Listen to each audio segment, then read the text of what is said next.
শালার ছেলে, তোর ভাই হেলিকপ্টারে চড়ে আর তুই কুড়ে ঘরে পচিস। আজ থেকে তুই আমার ছেলে না, বের হয়ে যা। আমার বাড়ি থেকে আর কোনোদিন মুখ দেখাবি না। আজ আমার কাছে টাকা নাই, ঘর নাই বলেই বাপ আমাকে তাড়িয়ে দিল, কিন্তু মনে রাখিস একদিন এই রাস্তাতেই সবচেয়ে বড় বাড়ি উঠবে। ভাই একটা কাজ দেন, খুব দরকার। যে কোনো রোডের কাজ আমি করতে পারবো। কাজটা খুব কঠিন, সারাদিন খাটতে পারবি তো? পারবো ভাই, কাজই তো আমার শক্তি। স্যার, বক্সিং প্লেয়ার রাহিমের হার্ট অ্যাটাক হয়েছে, ম্যাচটা ক্যান্সেল হয়ে গেছে। এখন কি করব? এভাবে চলতে পারে না, কিছু একটা ব্যবস্থা করতেই হবে, না হলে বড় ক্ষতি হয়ে যাবে। ভাই দাঁড়াও, একটা বড় সুযোগ আছে। বক্সিং ম্যাচে খেলবি আমাদের টিমে, টাকা যত লাগবে সব আমি দেবো, প্লিজ না করিস না। ঠিক আছে স্যার, আমি খেলবো।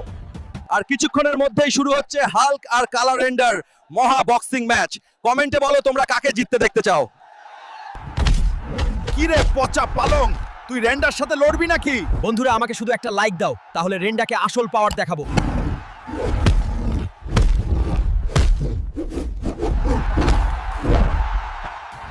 হাল্ক, তুই আজ প্রমাণ